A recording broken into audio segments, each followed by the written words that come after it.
is 757. It's the best podcast on the East Coast. No limit, you heard me? You have a schedule. That's a schedule. If you want to see, all right. So let's take the podcast. What the fuck? Yeah. God damn. And it was just so. And it's real. I'ma sit in that bitch like that. You feel?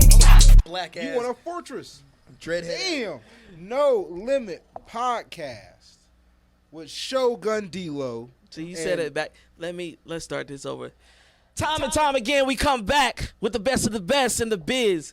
You already seen first season, so you actually already know what the name is. But for the ones that don't, we are the No Limit podcast.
And just like that, ladies and gentlemen, that was just a snippet is what's, about to happen tonight. And tonight, we got somebody special, a fan favorite of the 757. Zachary Hines II is in the building. Hey, y'all. Y'all know what time it is. This is the best podcast on the East Coast. Y'all now tuned in to the No Limit podcast. You know what I'm saying? Yo, before we get this whole shebang started, I wanted to give a shout out to D-Lo. Obviously, he's not here tonight. He making that bag. Can't hate him. He making that bag. He's networking in Texas, Las Vegas, doing his thing. So shout out to D-Lo. I know he's showing support, but we're going to get this show started. You ready? I'm ready like you ready. Oh, shit, I'm always ready. I'm always ready. So, man, let's talk about it. Let's get the history, behind Zachary Hines II. Man, well, I'm from Newport News, born in 88. I went to Heritage High. So for those who, from Newport News, representing. And I went to Hampton University, too. Some of those who, HBCU, rock with that. Yo, so you went to Hampton University? Yeah. You at HU? Yeah. Bro, a lot of greats have been to HU. Either one of them. JID, Zachary Hines the second. Yeah. I think Earth Gang. Yeah. He was all there at the same time too. Are you serious? Yeah. Y'all all three was out there at the same time. Yeah. So okay, let me ask you this. So did you know them or know of them while you were there? Like you knew something like the music scene on the campus? Yeah, it was all there. That we was all there at the same time doing our thing. That is wild. You know, when I was at HU, I was studying theater and film and math. And like I play piano and I still do music and stuff like that, but the people that were coming from other places that were coming to visit Virginia, they had a different idea of what it was to make music and entertain people and stuff like that. Mm-hmm. So I really got to become more aware of how they was going about doing their thing. So it was like, they were my friends, at that time, rocking with them. That was cool, seeing them build their brand, selling their sweatshirts, creating their product, creating great music and memories, while we was all there at times like that, but college life is like a whole big thing. That's a whole I mean, we've talked about it on the show before. Both me and D-Lo. Nowadays, we see college as more of a networking thing. Unless you have that, let's put it, that necessity to be a doctor or a lawyer or architect and stuff like that. Other than that, bro, I would see college as networking, especially for musicians. Those are your first fans and supporters at the school. Yeah. You can perform in the dorms. You can perform at games. You can, you know what I'm saying? You can do the wildest things. And I've been on HU campus, so there's a lot of spots where you got enough space where you can hold your own little concert. You know what I'm saying? You could do that. Was that something in your mind? Did you ever try something like that? Well, I'll be real with you. When I was at HU, I was that guy at HU, and those who went to school with me or saw me during that time. I got there in 06.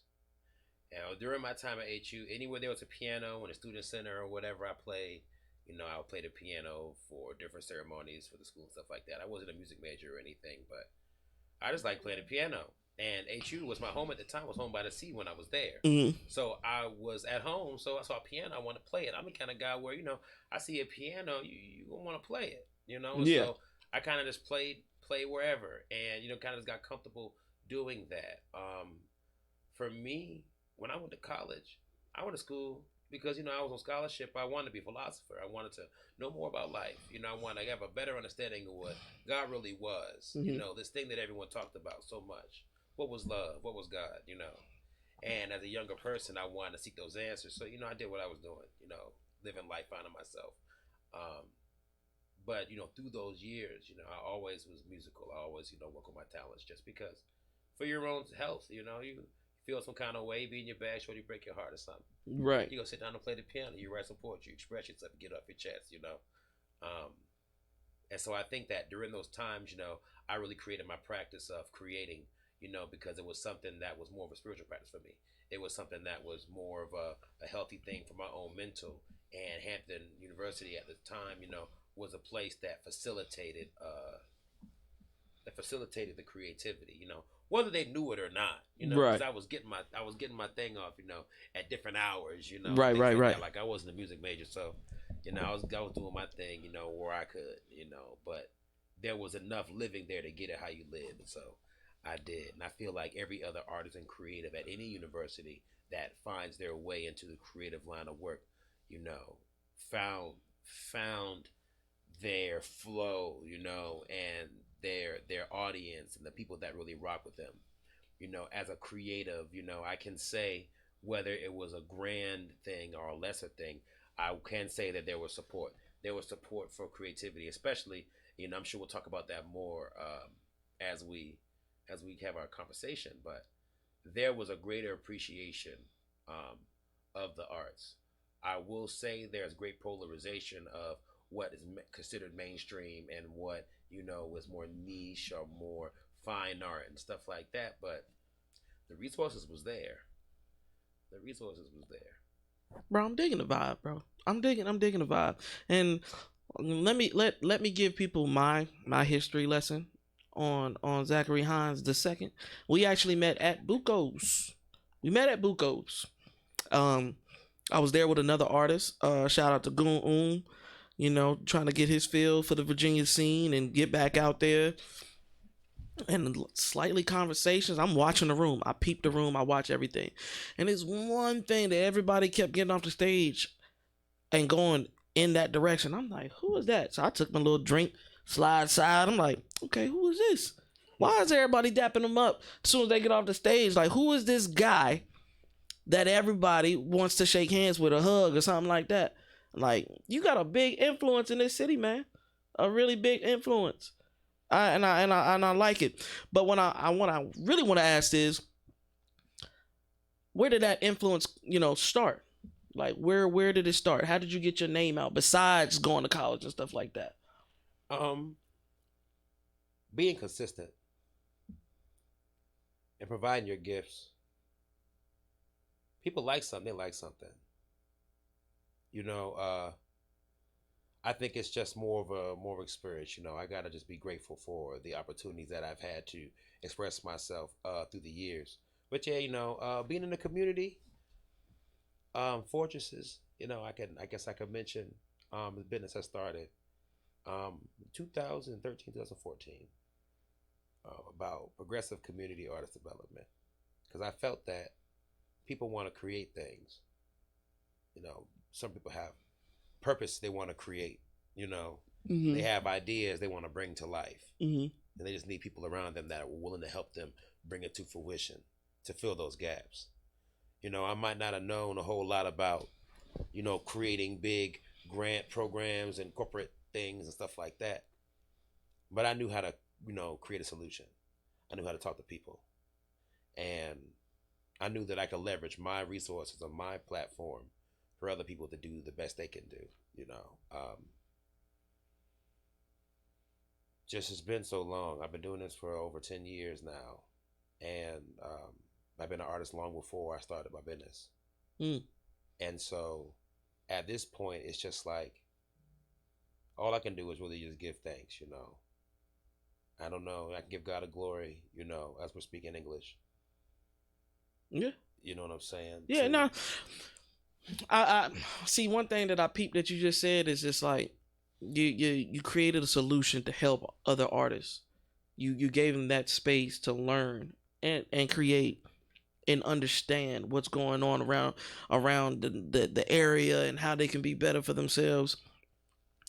And I told you I was gonna wait on it, but because you said the way you said it, I seen a recent clip of somebody that's in the 757, or he's in Virginia, one of the two, and he was talking to an A&R for Pusha T, whatever the dude's name is, whatever it is, and he asked him, he said, I think it was Gravity Films, and he asked him, he said, how do you feel about the 757 scene and artists?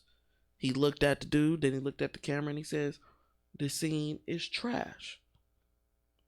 It's trash. Okay. He couldn't necessarily explain why it was trash or how he would fix it. Fix it to be better. Like, you in Virginia and you're trying to get known in Virginia and you're shunning the state in the city. So it's kind of like you have so much to say negative about it. What's the positive? How would you fix? Oh, I don't like how they do this and that and the third, but I got something for this. I'm into it. You know what I'm saying? I'm into it. I'm into the fact that they said it was trash. Now that you say it, and I'm listening to the context of the dialogue, and I'll elaborate. You're talking about some Virginia got a music scene. The fact that you could even say that we haven't seen it all is a blessing at all. Because when I was coming in the game, I was a musician. There was a cultural movement. That was part of a movement. Yeah. Myself and many other people. Soon many of them you'll soon come to know. And we all for years, tirelessly, were culture workers in the community, in the museums, et cetera, pushing, making the culture what it is for the people, the youth, the elders, et cetera. Right. All of a sudden, post-COVID, now there's a scene now. All the people have a different kind of expectation for how they want to express themselves. And they come seeking and looking for those who already have survive through the movement back when it was a kill or be killed survival, we had come to the conclusion before COVID in the creative movement that unity was the solution. And we use unity to come together to support each other and make sure we all were up to date with all of the creations of all of the artists. In the movement. We were very present with each other through different events.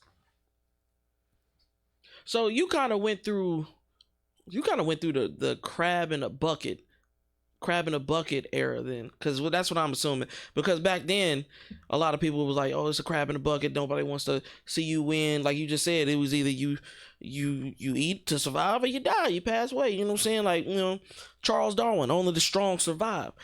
So you went through that era, you made it out and then made something of it. And like I said, that's what kind of bothered me when he said what it was. Now, you looked at the positive, even in the negative of what he said. But even then, I'm just like, how do people expect the 757, especially, or Virginia as a whole, to be better if people don't give out solutions? You know what I'm saying? We talked about it last show with J Prime. And, I was like, yo, Virginia don't have a sound. Virginia don't have a sound. The post went up. Everybody's like, and it kind of gave me a reality check because I was in the military, so I kind of got the gist of it. People were like, yo, Virginia is like a mixing pot. You get people from different cities, not in our state, but different cities from other states. You can have somebody from New York move down to Virginia or Cali or Atlanta or Texas, and they're trying to mix what we got going on with what they already know of. So Virginia really necessarily doesn't need to have a sound because we're all unique in our own ways. And I sat back and I looked at the comments and I was like, you know what? Maybe I was wrong for trying to put that one typical sound on Virginia just because all the other states have it. Maybe we don't need to have it. And that's what makes us interesting. That's what makes us unique. But I will say this, I would like to have somebody great artist, like a great artist, come, stay, and work with the artists that are trying to be on that type of level. Well, what makes an artist great? Ooh, hold on. I'm supposed to be interviewing you. Hold on. Now you got me thinking now. What makes an artist great?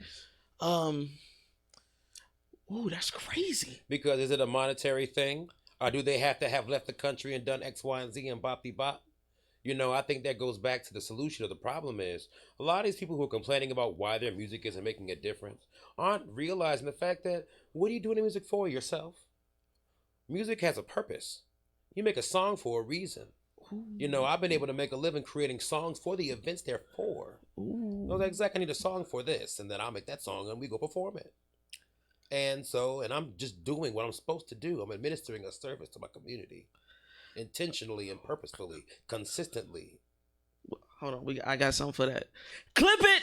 That's a good ass clip. That's a clip right. That's a clip right there because you shut me down. You shut me down because mentally, I just set it up. Yeah, because mentally I'm like, you kind of got me boggled because I'm in my head. I'm just like, damn, what does make an artist great? And then in the back of my head, it's like, Ed, just tell them it's money, it's awards, it's the notoriety, it's the fame itself. But then it's just like, are they great because they're just someone else told you to? Is it because a lot of people, we complain about the industry artists and it's just like, oh, they trash, why they getting promotion? Somebody had to notice them and somebody had to say, oh, they the next thing. But when you just said it, just like, you're providing a service for your community, you changing your community, you're helping the community with not only what you're doing with your business, but the music itself. Like, blew my mind right there. And like I said, that's we're gonna clip that one because damn, that's the first time I got shut down mentally. Right now, I'm mentally right now I'm rebooting myself because I'm, because I was in the music lane and I wanted to do something with music and I wanted this image and the fame and the money and the girls and all that. But then, like you said, you're doing it for the people, you're doing it for yourself. And now that I look at it, yeah, I did it for myself. But me, I got to the realization that I wasn't trying to pay, when they say, oh, it takes over $100,000, $200,000 to break an artist or break a single. Bro, they is not lying. I got up to about 15, well, I would say 12, 15 grand, but I was like, oh no, I'm done with this. I'd rather help I like helping. I like knowing the history of artists. I like putting them on. Like, I've always been that hype man. I could be in the background with other people getting praise, and you know what I'm saying? I've always been like that. And so when I sat back and really looked at it, it was just like, yo, you doing something for yourself, just with the music, but with the podcasting and the interviews, I seen other people that do interviews and stuff like that, and they focus on the drama, and they focus on the negativity just for views, especially for our culture, where our culture sometimes is looked at as jesters because they know, oh, they gonna be rowdy, oh, they gonna do something wild, oh, they don't give a fuck about the camera being on. And I don't like stuff like that, man. I don't like when as soon as you walk to a radio station, they ask you the wildest thing. Well, I heard you and so-and-so was smashing in the car, or you and so-and-so got in a fight at the award show. I don't like doing stuff like that. I like interviewing artists and really understanding their history. Because though I checked out your page and I like everything that you had going on, I didn't know anything about you. So not only is this for the audience, but this is for me, myself, to understand who you are. Never use duct tape, ladies and gentlemen. You just throw that to the side. Never use duct tape. You ever seen that, and I'm getting sidetracked, but you ever seen that video with the podcaster and he's with this chick and she's sitting on the couch and she's moving around a little bit and something snags on her wig and it pulls it right off. And it's like they're doing a live presentation. The wig pops off and she just got the cap and cornrows. And it was just like a 15-minute, pause, like, can't believe that happened. Just happened just now. It's okay. But, Should be all right. Exactly. So can we talk about the intro song? Let's talk about that. Let's talk about the origin, what mind state you were in, if it's on a project. What was your thought process? Mountains on Nassau, man, was a song on SZA G that a lot of people like. When I made it, I was on the phone with somebody who was on vacation in the Bahamas. And well, the conversation was cool. The surroundings, they was on the beach, but there was mountains in the background. And it was crazy. It was like really beautiful. And so I'm like, all right, with a small chitty chat with a friend, nothing too crazy. It just happened to be there while I was having the conversation. But I stepped outside myself, and I was like, I got a friend in Nassau, from Nassau, that sings, artist. So I know a couple people from there. And I was like, I'm chilling in the lab, but Nassau, right? I see the mountains. So I said, I sat down on the computer. I was like, well, I could sit up here and just be in this chit chat with this person and be bored and whatever. Yeah. That would disrespect to my friend. But I'm not caring about the conversation. I said, I can do them one better. Let me actually sit down and be productive and create from the energy that's being generated in this dialogue. If I was in Nassau, if I was on the beach, okay, I get what you're saying. So let me ask you this. Why was it just instrumental? There was no wordplay with it. Did you just want something smooth to, like, how was that? Well, that goes back to what I was saying about purpose as an artist. Everybody out here want to be an artist. Everybody out here want to be on the scene, stuff like that, right? Everybody want to rap and sing and blah, blah, blah, right? Well, I believe we all can do that, okay? I'm making a sound that feels my feelings. I feel that. Cool. It could be in a movie. It could be in a video game. It could be on a ringtone. It could be anything. I apologize that everybody was only sucked into music that's being put out for your entertainment. Music has so much more purpose than that. That's my first answer. My second answer is, everybody want to be an artist so bad, why don't they rap on it? Make a bid. I put it out so that way it's published. So that way can't nobody steal it because it's so damn good. I like what you just said there because I was talking about that a couple of weeks ago. I've noticed that a lot of artists, they just send their music on social media and just hope to God, or they do these promotions with Say Cheese or No Jumper and all these, because they're doing promotions to get these artists, these people that are trying to get out, in the game. They charge them.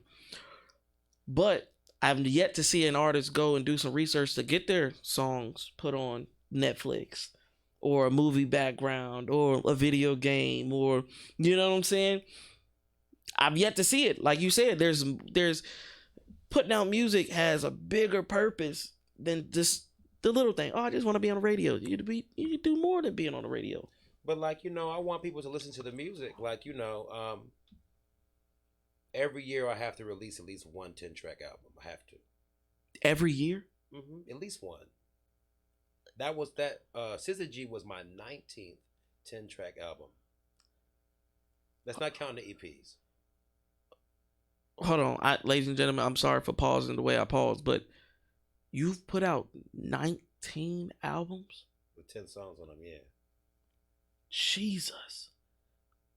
Now I gotta really go back. 19 albums is crazy. So imagine the people who actually listen to them. Oh, the fan base is crazy. 19. What? But that is wild. And you said not including the EPs. Right. 19 albums, 10 songs a piece. Yeah. Y'all do the math. Bro, I'm definitely gonna check out. I'm with the audience. I don't know how y'all feeling out there, but with me, yeah, I'm definitely gotta fact check. I want to go back. I'm gonna start at 1. Yeah, man, because my thing is, and I make the entire discography on my Bandcamp. You can get it for what, like about $50 for all of them. I make it like 70% off. Jesus. Yeah, man. Some of it's trash. It's the old stuff. I think it's trash. I think most artists think some of their songs are trash, but it's the ones that we ourselves think is trash that everybody loves. Yeah. That's one of my biggest flaws, is because I put out a song once, and I put out a couple songs, and I was like, man, I don't even really fucking with it. It's trash. But people was like, yo, play that. I'm just like, bro, I don't really got the moment when I made that song. Again, now that you said it, I was making music for myself. So when I'm putting out my details of my life, and I'm just putting words together and putting stories together in a nice beat to make it all so y'all can get a condensed situation of what I've been going through. It could be through a month or a year or whatever. People listen to it like, yo, that shit's fire, but they don't understand. Like, yo, I really went through what I'm saying. Like, the beat and everything coexists. Everything is a recipe. You know what I'm saying? Like, I really went through this, so y'all might love it and be like, oh, that shit fire. But every time I listen to it, it gives me that, I'm reminiscing. Right. Like, it puts me back in that, and I'm sorry to say it like that, but it puts me back in that bad place that I was at, and I wasn't really thinking back then, oh, this is for the people might love it. I was thinking just for me. Well, you touched on something. It's a time capsule. When you make something every year, you're giving a reflection of the entire experience through the year. Every time I had to make music, whether it was for somebody or a misconnection or an artist that acted like they wanted to do something or whatever, or I scored a film or whatever, when it's all said and done, that's my music. Yeah. And the people, maybe the 10 people, 10, 15 people who listen to my stuff, they can have something to listen to. And for me, in the beginning, when I was putting stuff, I wanted my listening to that. I wanted somebody interacting with the page. When I first started putting the music out, it was on like Newgrounds.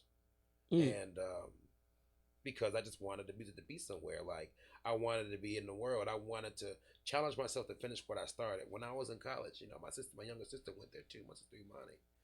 Love her very much. She's in Atlanta now. She's a mental health professional. She was graduating, and she graduated before me. And I was so ashamed that I couldn't get my act together and finish school before my younger sister did. And I was embarrassed to be outside. It was such a selfish thought process. I was so ignorant to think that way. I was so selfish to think that when she was graduating that I didn't want to go out there because I didn't want to embarrass her by not had graduated and all this other dumb stuff. It was the stupidest thinking thing ever. And I was just so embarrassed in the past, reflecting on the fact that I thought that I just kind of sat on the floor where I was at the time. And I was like, I don't like the fact that I think this way. I don't like the fact that my mentality was so negative that I didn't want to be, in a space with my own family, whether or not I was successful or not. It wasn't about me at that time. And I was so self-centered to think that way that I was like, why did I had to stop it? I had to find a way to end it. I was like, what made me think that way? I was ashamed that I hadn't ever felt like I never accomplished anything that I could be proud of. You know, and they tell you to go to college, so you go, but they say go. You know, but I was like, you know, our ancestors have built temples and monuments and written magnum opuses and created things that we couldn't even imagine. Most people spent their entire lives on their phone, never really ever accomplishing anything but what they're told. But I think about the defiance of our forebears, and I sat and felt so weak and whack and empty and lame that I'd never been able to finish. I couldn't write 100 pages of literature in my mind at that time. I was so embarrassed. So I told myself, I said, you know, I have to never treat my family like that. I can never be like that again. So I have to start by finishing what I start. So all these little drafts in my FL, you know, I need to pump them out. I need to make sure that every single thing that I make, I need to make sure I put it out. You know, I need to make sure that I'm putting out the things I do. Because if I do this every year consistently, soon I'll have mastered it. Soon I'll have something I can be proud of, you know. I'll put that practice into everything else I do, you know, finishing what I started, you know. And so that way I'll never treat other people with envy and jealousy because I wasn't happy with my own life. I knew that envy and jealousy came from a lack of satisfaction in my own life's fractal. I'm not happy with something I'm going through, so I see other people being happy and I'm angry, and I didn't want that. I didn't want it for my family, and I didn't want that for myself. So it was with the music and creating and publishing that allowed me to deliver myself from those kinds of things. Clip it. I'm sorry, bro. Like, yo, this right here, that's why I keep looking up. I'm like, yo, this right here is crazy. Oops. And this might come from, you know, just you understanding who you are as a person and as an artist and as a musician, as a philosopher, as a creator, as a business owner. Like, you know how long it takes for a person to get that realization who they are or their flaws and how to fix them? That takes a while, bro. Like, I'm looking at you and I'm just like, I'm and it's no D-riding, but I'm trying to get where you are right now. I'm going through that process that you got out of and you mastered, because for the longest, bro, I sometimes, and D-Lo, if he was here, he would tell you, like, sometimes I needed that gratification. Like, motherfucker, you know who I am? You know what I did? You know who I've been around? And then at one point in time, like, that's what I lived off of. Just the fact that, oh yeah, I can say, oh, Just Ed's been around so-and-so. Just Ed went to this event. Just Ed was in right here. But at the end of the day, when I didn't get that, you know, that gratification or that instant praise, I get pissed off. And don't let me be drunk, because then I'm really mouthing off. Even on the internet, I'll be like, man, fuck this, da-da-da-da, I don't want no part of y'all. And the next morning, I'm looking at it, and I got to delete the shit, because it was a part of me that was lashing out, but I didn't want it to lash out. You know? I didn't want myself to look ignorant or be bitter, but, you know, deep down, that's how I was feeling. And now, as I get further in life and stuff like that, I'm looking back and I'm just like, yo, you got a lot to work on. You got more to do on yourself in order to really accomplish what you really want to do and helping these artists and stuff like that. You got to fix yourself first. Like, I could tell people all day long, like, I love doing interviews and I love doing this and I love doing that, but I need to fix myself so I can give them 100% of who I am. I just got to give you your flowers for that, because it seems like you're there, like you got it. I mean, most people would say, oh yeah, I got, you know, a little bit more stuff to work on, but to me right now, I'm looking at you like, yo, you mastered it. You know who you are. You know what you want to do for the community, what you want to do for yourself. Like, that's crazy. I don't know a lot of people that have done what you've done, been through what you've been through, and keep going. A lot of people don't get, you know, some people get that they put out music. I've been putting out music for 10 years and it doesn't do what they wanted to do. And they're like, man, fuck this music game, fuck the industry, that shit is rigged. It's like, nah, like, you gotta understand, like, what are you really doing it for? Bro, I didn't even know I was in the industry. I was just making music because I was. And anybody who I kicked it with, I wanted to make sure they was on the record too, to keep history. I don't want to have dementia. Yeah. You know, like, we're humans surviving on this earth, man. And we're in an age of abundance. You know, yeah, we have taxes and bills and yada, yada, yada. But amongst each other, we can create an economy that can sustain us. Mm. We have to be willing to accept the fact that we are all together. Right. And in that unification, I mean, can you get 10 niggas in a room and all y'all put what's in your pocket on the table? Because if you can, you can survive. Think about how hard that is. Shout out to the homies. Cause I always talk about this. I do it on the HL podcast and I do it on here. I say usually I got 10 best friends. I usually call them brothers. Could I do that with them? Yes. Now, would they gonna have so many questions because they so business-fied? They will be like, for what? If I told them right now, I'd be like, yo, I need y'all to come to Portsmouth, put $100 on the table. Best believe they'll be like, all right, I'm down, but for what? So yeah. But I get what you're saying. But I mean, you tapped it up to the next point, though. It's the for what. Yeah. And all of us as adults in this business trying to come up with a good for what. Because their money's in Virginia. Like, let's not play. Yeah. There's money here. It's a gold mine. It's a gold mine waiting. But the thing is, the money, often, they're not the creatives or the people that's willing to give it.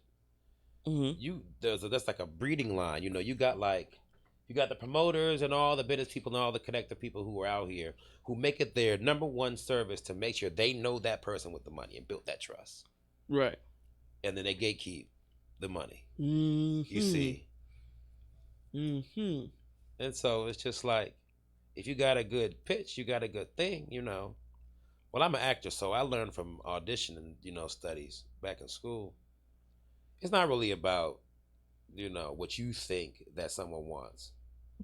When someone sees you and they're trying to fill a role, they look at you and you want them to be able to imagine you in that position. Right. You want to be able to imagine me speaking on The Tonight Show. You want to be able to imagine me accompanying your artist. You want to imagine me on your podcast. You want to imagine me, doing these things. And through that imagination, those who have the ability to make that change are going to do that. The director's going to say, I can see that person playing this character. So I'm going to call them back. I can imagine them doing that, But you got to be present.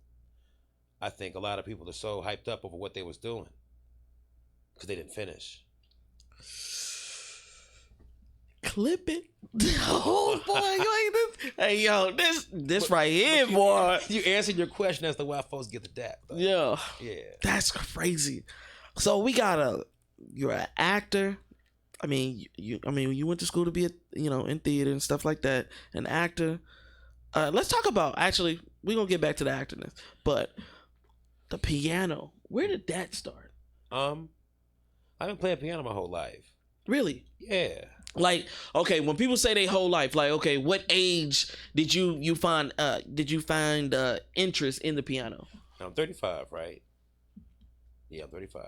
I wasn't gonna say nothing. Hey, look, and not to cut you off, I'm so, and by you saying that, you watch the show, y'all watch the videos. We usually get people that are younger than me.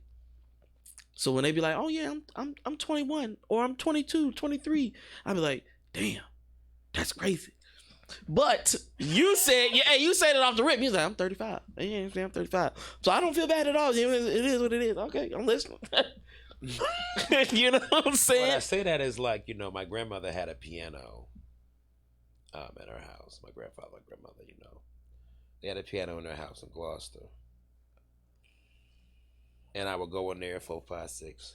I go play on it. Anytime I saw a piano, I tried to play it. It was there. I want to hear myself think. What's in me? What I done heard so cool, I want to hear it again. I remember, and I got to give Hampton High their credit, when I saw the parades growing up and they were marching down the street, and I would hear the instruments play their songs. Back then, there was no internet like that. It was an AOL disc maybe. I wanted to hear it again. Well, how do you do that? There was no digital camera. This is the early 90s. Ooh, so I had to play a piano to hear it again. Something about the music that I wanted to go back to.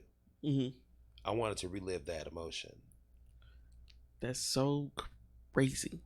Because I didn't put the age with the time frame. That's why I gave it to you. Yeah, like I didn't understand because like you just said, like I'm a 95 baby. You know what I'm saying? So when we had it, when electronics was really coming out, we had the flip phones and stuff like that. We had some way of recording, even if we took the phone and a commercial was going on or BET was on, and we was like, oh, boom, we got a ringtone. I had to press record button on the boom box on the radio, and it came on. So the radio would play. You put a tape in there, and when the song came on, you wanted to make a mixtape. You had to press the record button and hold it down while the radio was playing, and it would record that track onto your tape. And you would stop it, and you would like wait, and you would wait days. I mean you this. You know how you want a song, and you could play whatever song you want when you want to. Right.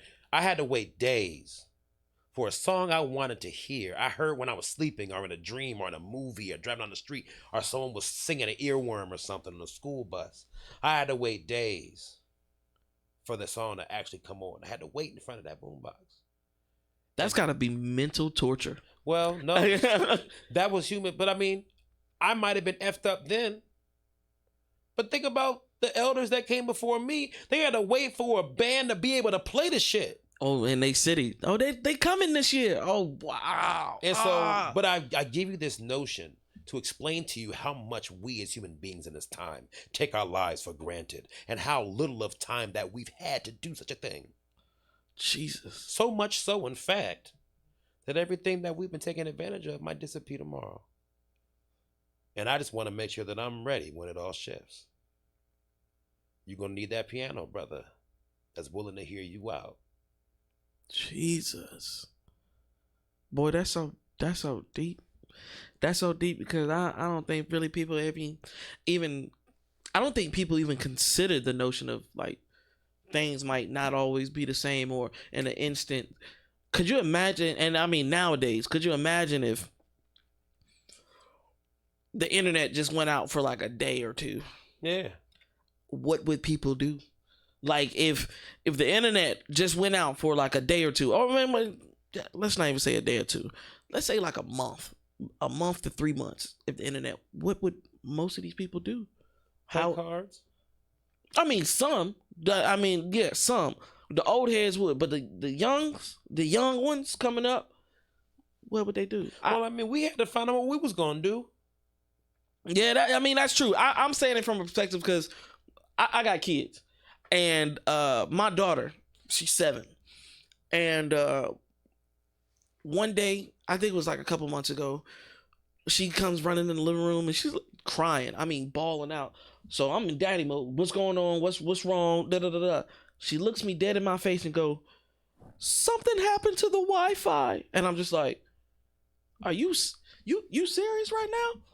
I'm thinking your leg chopped off, you done broke something, and you crying over Wi-Fi?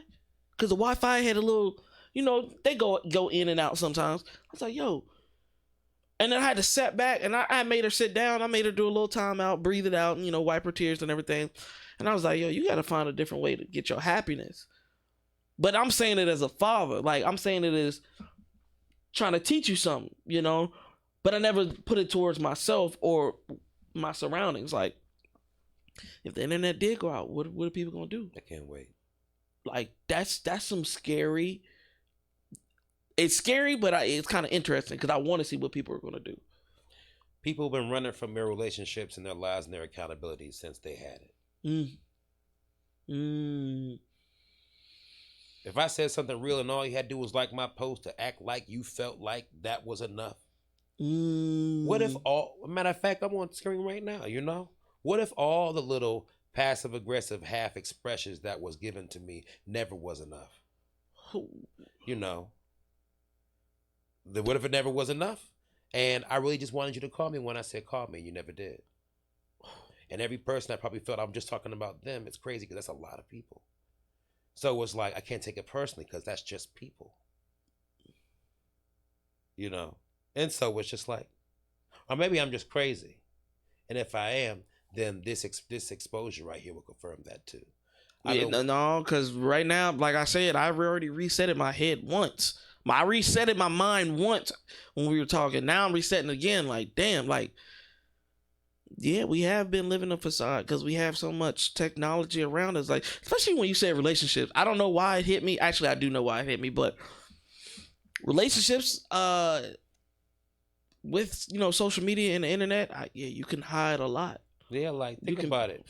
Our people no longer have a third place like they need you. You know what that means? Teach on, brother. I'm listening. All right, so you got your home, you got work, right? Mm-hmm. Back in the day before the internet, you had to go out somewhere to be a person, to confirm and adjust and attend to your identity as a person in the world. It happened in the third place. You'd build it up at home, and you'd get the resources for it at work, but you go to that third place to do your thing. Now people just one or two places. All these people are so successful and have so much money and living such great lives where they can travel and do whatever they want. But for who and for what? When all their love they found in a digital abyss. They found in a digital abyss. They found on an app. They found love on the app, And so it's just like, no. It hurts to say that it hurts to say that you are right. It hurts to say that you're right, and I'm reevaluating myself. It hurts that you're right. You're right. Like I would say for myself, I thought it was a curse that I moved. Like I've never been to the same school twice. I've always moved, and I hated my parents for it. You know what I'm saying? Mom, dad didn't stay in a relationship, so custody battles and all that, and whoop de whoop. And I used to hate going to school and becoming a new guy because I got to learn a new lingo. I got to learn what's cool, what's not. What to dress and who's hot in this city and stuff like that. I used to hate it, but now I got to skip a step as I got older because I necessarily didn't have to go through what other people are going through right now. Exactly what you said. Like I didn't necessarily have to have go on the internet, look what this shit is, and then go into the public. I was always a public person. Like I said in the beginning, I've always been a hype man. I've always the one to give praise no matter what, just to be in the presence or that time. But right now it still got me looking, like it's got me wondering, like damn, like but if I didn't have that opportunity and I was stuck like everybody else, would I be trapped just like them? That's deep. You was a deep individual. Bro, I'm just living in the same world you are, man. No, okay. See, now that one bothers me. That one bothers me because though we all live on the same world and stuff like that, but the experiences are different. The evaluation of what life is different. Like, I get what you're saying, but you I don't know. You seem like you connected on a different level. Like, you know what I'm saying? God is real. All the time. You know what I'm saying? All the time. And God is good. But no matter what your believing is and what your faith is or what your spirituality is, it's about faith. It's about working in that faith. You got to really mean that shit when you say it. You got to really, and not just the religious things, but your dream is what you wanted to do. And you have to be sure about not knowing too. And it has to be okay that you don't know. I was talking to one of my mentors, and he was telling me something about something, and I was like, bro, I just don't know. Every day I gotta figure out what I'm gonna create that's gonna make a difference in my life or affect my audience or whatever. I don't know what's going on, man. And he's like, hey, man, you can't let that go. Harry Davis, man, a Sundance fellow. Right now, one of his films is up to get a NAACP Image Award, a Fast Dreams documentary.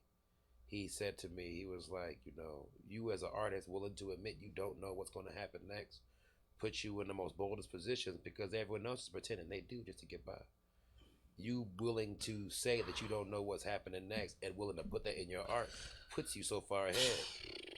Do y'all understand what he's saying right now? And this is just with his personal life. But a mentor gave him some knowledge for everybody. Do y'all know what he just said, bro?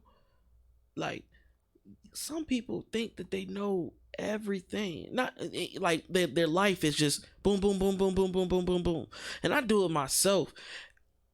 And I don't know if I feel like like I said, this is supposed to be an interview for you, but I feel like you interviewing me like a counselor or something. Like, you got me really thinking. Like, sometimes I be in my head at night, like before I close my eyes at night, and I think to myself, I don't know what the hell I'm doing sometimes. And this is a dude with 2 kids. You know what I'm saying? Like some days I'm just like, yo, did I do everything I was supposed to do today? Did I teach my kids something? Did I learn something? You know, and how can I better not just their lives and my lives, but everybody else's lives? But I put out there like, oh yeah, he's doing this. He's consistent. He's doing this. And like before we started the interview, you heard me on the phone. I had a guy, one of the homeboys. I see you out there. You doing it. I see it, and I'm listening to him. I'm like, yeah, I appreciate it, but he don't know that I'm sitting back at nighttime like I don't know what I'm doing. I just go with the flow sometimes, like and my life is not planned. And D-Lo's been helping me out with that a lot because I've always been that time is an illusion. So when it comes to business, I'll be like, yeah, I'll get there when I get there. I'll do it when I do it. You know what I'm saying? He was like, nah, it's got to be some type of structure. And I was like, it's kind of hard to structure certain things in my life when I don't know if I'm doing the right thing. What if the time was now? The structure shows up real quick, don't it? Yeah. Yeah, honestly, yeah, it does. That's what you have to think about. Like, we live in a purpose-driven life. And when you reconcile with all the dimensions that you have access to, where are we physically? And what do we really want to do? What of it can be done where we are? And do that. If I know that freedom is my greatest gift, how can I express my freedom in this podcast?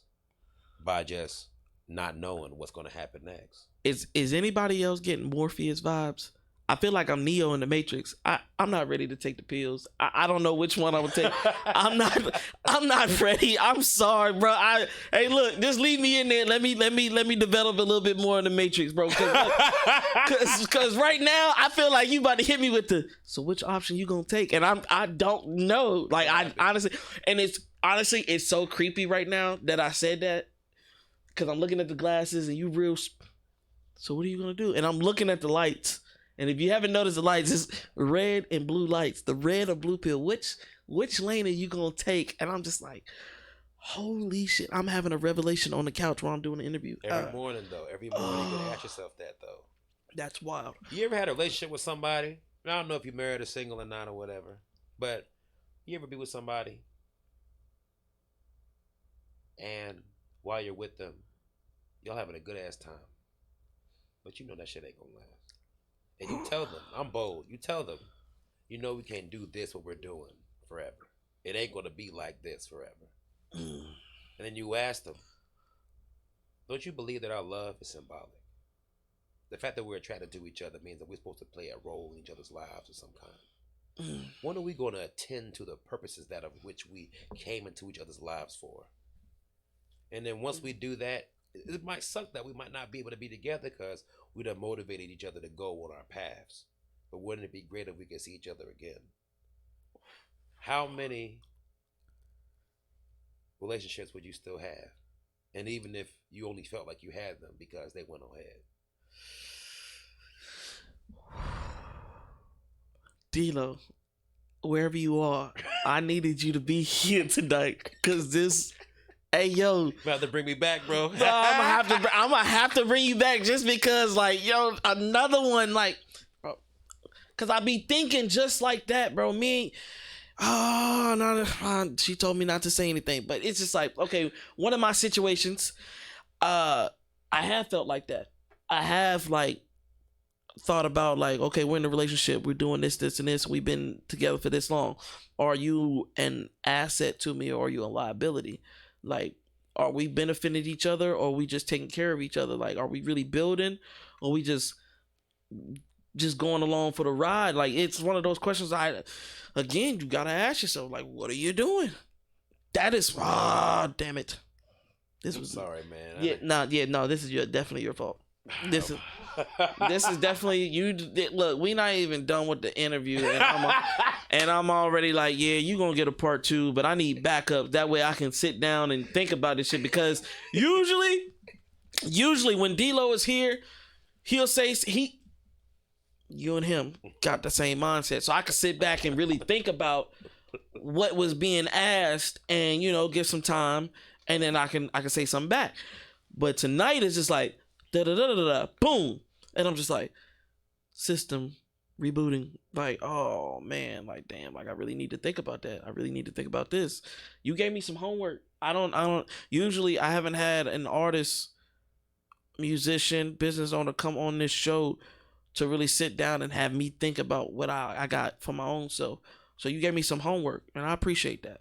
I really do. Usually we give out the knowledge, but you giving the knowledge right now. So this is deep. This is deep, and we only in half of the show right now. Only half. To kind of switch it up a little bit. I'm into it. Because you got another song that I listened to about 4 or 5 times before you even got here. And then we listened to it again when you did get here because it threw me off track. And the reason why I say it threw me off track is because the first song we played for the intro and everything like that, it was smooth. And you gave everybody the explanation of why you did, what you did and the story. But Virginia Slim. Can we dive into that? Because first thing, no. The first thing you said to me was, "Oh, you didn't think I could rap, huh?" And I was just like, I hit you with that dumb look, like, nah, like, you know what I'm saying? I thought you was good with the keys, man. Like, and that's what kind of surprised me on this track because, to me, when I listened to it, I was like, oh, this is a beat. I thought it was a beat, and by all means, I thought this was a beat for Tyler, the Creator. And then when I heard your voice, I was like, oh man, he gives me Tyler, the Creator vibes, and not the new age Tyler. If y'all ever listen to Tyler, Creator, like the old Tyler, where he would just say some wild, reckless shit, and we had to pause the YouTube video just to be like, he said what he said. He said. All right, go ahead, play it again. Like, bro, I ain't gonna say no more. Can we? You want to explain it? Or you want to play it first, and then we explain it. Well, however you want to do it. Okay, I produce a lot of music. Okay, but I gotta make sure I shout out that Michael Quarter made it. He did the beat on this one. The song "Rock" is from my second rap EP called Moon 2. The first one was Cantaloupe. And I produced all the tracks on Cantaloupe. I don't think I sent you anything from that, but that was like, I want it all. Oh, we gonna get into it. Well, I want it all. But this particular track was produced by Michael Quarter, man. Really dynamic producer. He plays the bass in Fortresses with me. A talented guy from Tennessee. But I like how he really captured what I was coming for with that. So yeah, he tapped in on this one.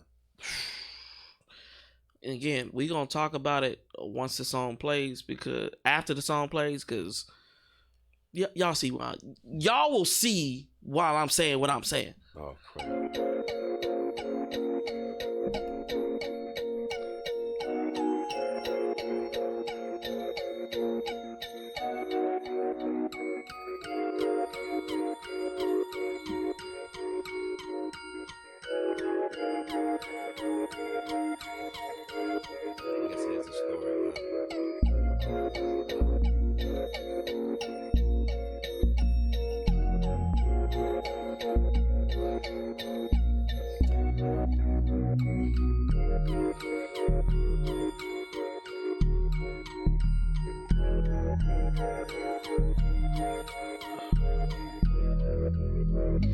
Artificial artifice might have caught me slipping. Gravestones carving, naming digits I'm familiar with. Death as a cover, and I'ma make it make sense. Lead me to my grief, could Lord help me pay the rent. Down on my knees, assuming the position. Patience is a blessing, but you challenging my limits. Old man singing, bad girls swinging. Sign out of time that thing stop dinging and punch the clock like your average layman. Shock from the box, let me hurry up and pay cocks. Image blurring up, I'ma fix it with the knock. You ain't gotta talk, I'ma put it in my walk. Eyes from the corner, watching, waiting, contemplating, trying to smile on my wink to make a nigga think. Don't assume my projections stink. Consciously observing, balls rolling out the rink, swerving. Doll, baby, give me your call later. Tell me what you saw. Glaze up skin so soft, giving off a reflection. Zooming closer for inspection. Cracks from the past covered in lacquer. Matte finish, eyelashes attached. I must be dreaming, call me scheming, cause I know how to act. Painted faces in a slammer. Break out the war hammer, 3 stacks. Propel, then she gotta feel no man land while they polish up their skills. Rock, living in a glass house. Glass popper, shooter rockers, keeping the eyes out. Blame me for the bad behavior, name out your mouth. Real funny for a dummy, took some time to figure out. See the laser in my vision, justifying superstition. Monsters watching TV, they was waiting for permission. You made it real far with them bricolage draws, and I ain't mad at you when you do it for the cause. Pause, pause, pause.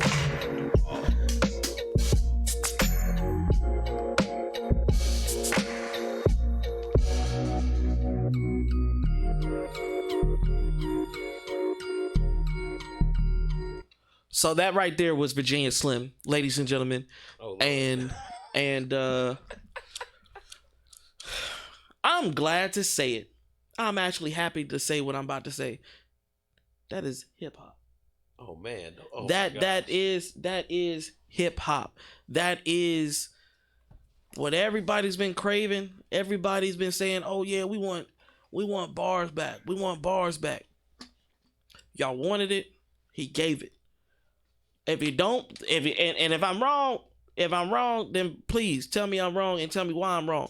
But wordplay, lyricism, it's been there. It's right there. Y'all heard it. It wasn't a whole lot of I'm shake my pussy, shake my ass. I'm gonna shoot a nigga on the corner, then I kill his mama. Like, ain't none of that bullshit you didn't heard. Nah. It wasn't none of that. Nah. It wasn't none of that. No, even the opposite. And don't get me wrong, I'm not a hater. I'm not gonna say, oh yeah, certain songs by certain artists don't get me hype. Like it's not, oh damn, he don't like no time. Like, bro, I play a lot of artist music, industry and underground artists. And sometimes I'm in that type of mood where I wanna hear, I wanna hear that. You know what I'm saying? When I was driving up here, I was listening to El Snappo. A lot of people don't even know who that is. That's a Florida artist. But I was listening to him. Do my research real quick. You know what I'm saying? And the whole time he was talking about, he basically said, yo, if I can't get in the industry, back to the streets I go. Like, that's real nigga shit. But the whole song, he was literally telling people, like, look, I ain't got my mama. I don't know my daddy. Like, this is how I know how to eat and how to survive. And, it was on some rah-rah. It was on some, damn, brother, you can do a lot more. But, hey, I respect it because he was honest with himself. Some people, they do these songs and they want to kill, shake, fuck. And that's all they know. But they don't, artistry with themselves, like, what else do you have to offer? That's why they burn out so quick. And the fans are just like, what's next? All right, where's the next album? Where's this? Where's that?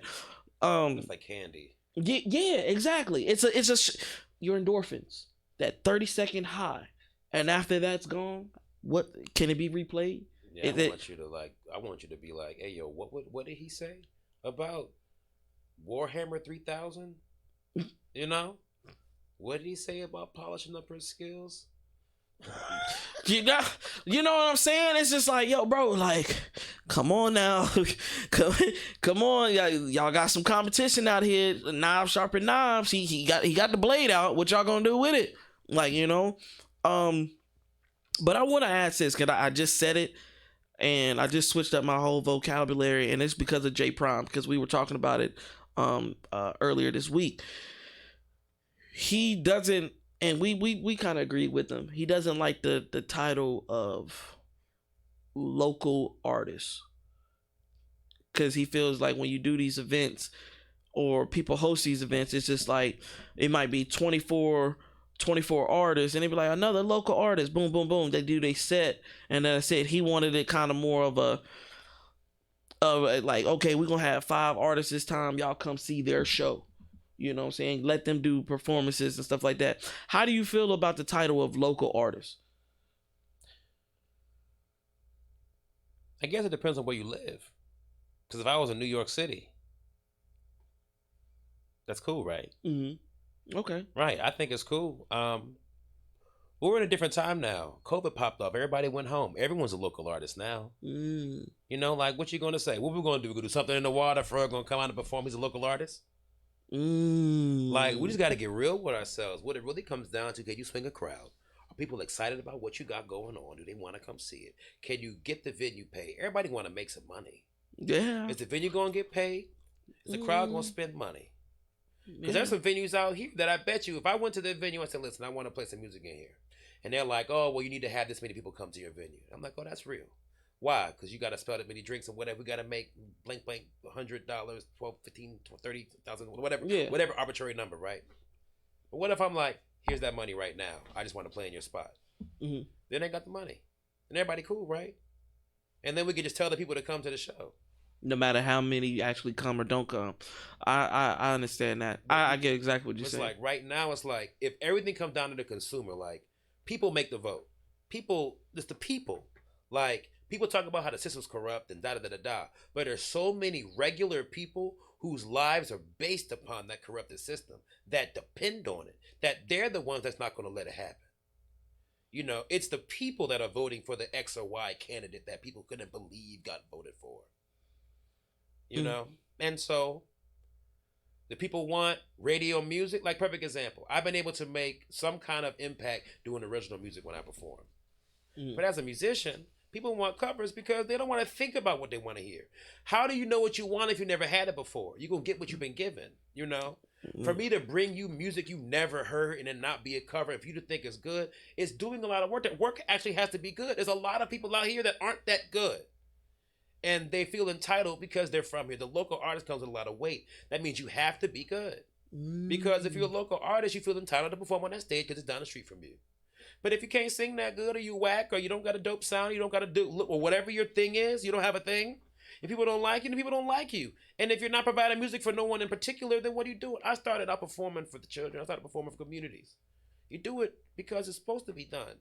Organizations that need the music, community service, you serve your community. You know?